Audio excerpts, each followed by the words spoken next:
Si les Alpes sont une destination privilégiée pour les amateurs de sports d'hiver, sous ses pentes escarpées et recouvertes de neige couve un danger mortel, les avalanches.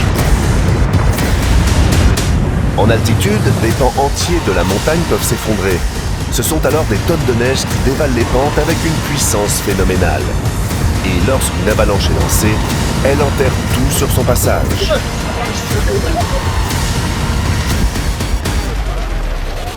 En Europe, les avalanches font chaque hiver une centaine de victimes. Les avalanches ont lieu en hiver, quand les nombreuses chutes de neige ont créé un manteau neigeux.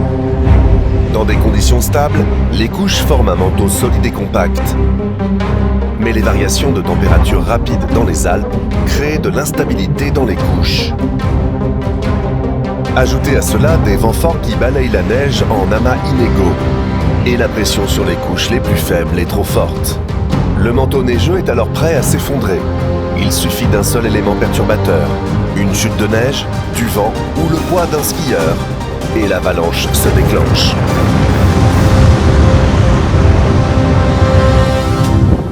Fuck, avalanche! Fuck, fuck. Attention!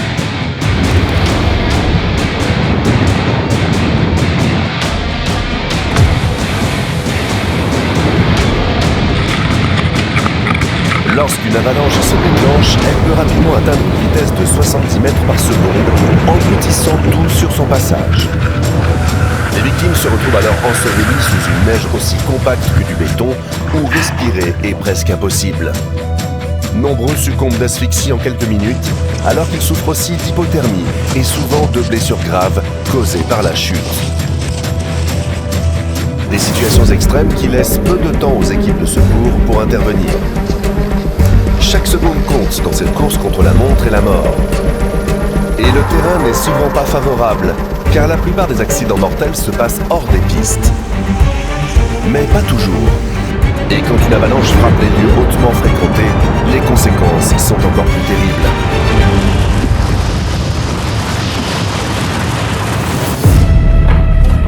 Chaque saison hivernale amène son lot d'avalanches, mais il y a des hivers plus meurtriers que d'autres.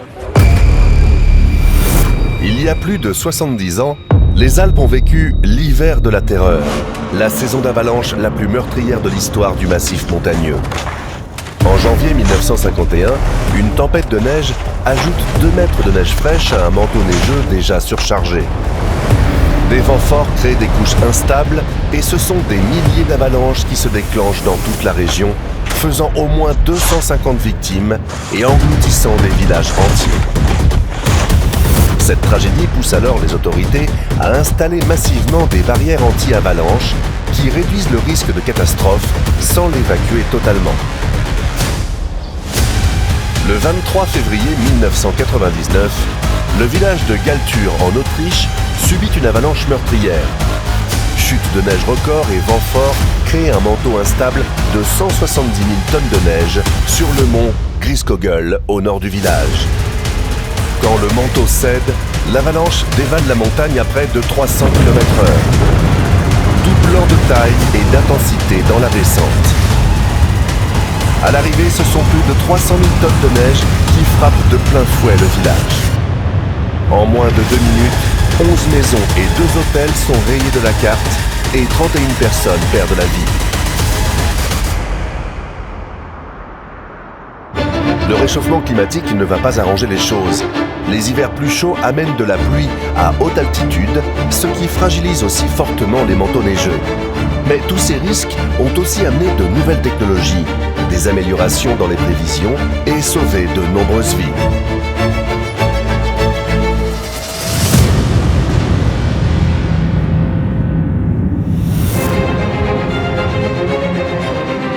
Après les avalanches hivernales dans les Alpes, direction l'Himalaya indien, où un autre danger surgit cette fois-ci en été, les glissements de terrain.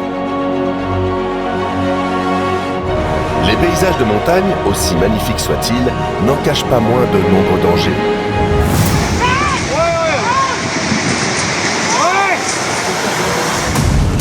Un glissement de terrain est un déplacement soudain et massif de roches, de terre et de débris.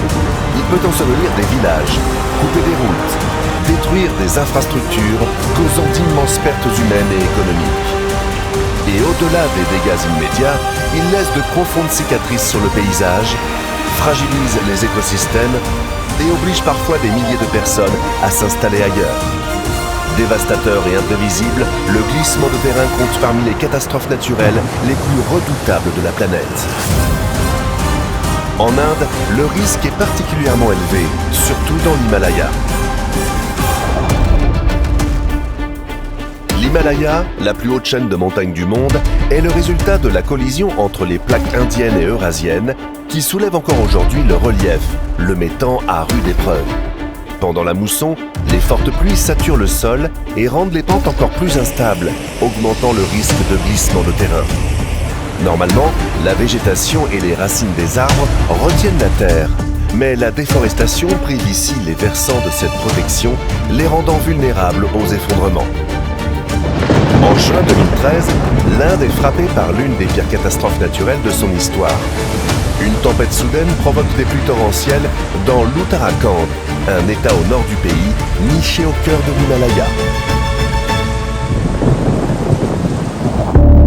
Pendant 4 jours, ces pluies diluviennes fragilisent les pentes et provoquent la fonte rapide du glacier Chorabari, déclenchant un glissement de terrain catastrophique. Des débris charriés par les eaux en crue déferlent sur la rivière Mandakini. Celle-ci déborde et le flot, emportant avec lui roches, arbres et sédiments, se transforme en un torrent dévastateur qui détruit tout sur son passage. Des villes et des villages entiers sont engloutis. Les principaux sites de pèlerinage hindous submergés. On estime à 6000 le nombre de morts. Certains ne seront jamais retrouvés. Un lourd bilan, car la catastrophe frappe au plus fort de la saison touristique et des pèlerinages. Plus de 70 000 personnes en visite au temple du Chotachardham se retrouvent coincées, routes et ponts ayant été détruits.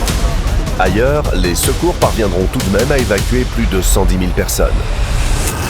Autrefois principalement liés à la géologie naturelle, les glissements de terrain sont aujourd'hui de plus en plus causés par le changement climatique. La hausse des températures intensifie les pluies, accélère la fonte des glaciers et favorise les tempêtes soudaines. Autant de facteurs pouvant déclencher des inondations et des glissements de terrain. Selon les experts, ces phénomènes deviendront plus fréquents à mesure que les glaciers de l'Himalaya, eux, disparaîtront. Même dans le sud de l'Inde, les régions montagneuses comme les Ghats occidentaux sont confrontées à ces risques de glissement de terrain. De plus, l'activité humaine aggrave la situation. Sous la pression démographique, la déforestation et l'urbanisation fragilisent les pentes, transformant les collines en véritables bombes à retardement.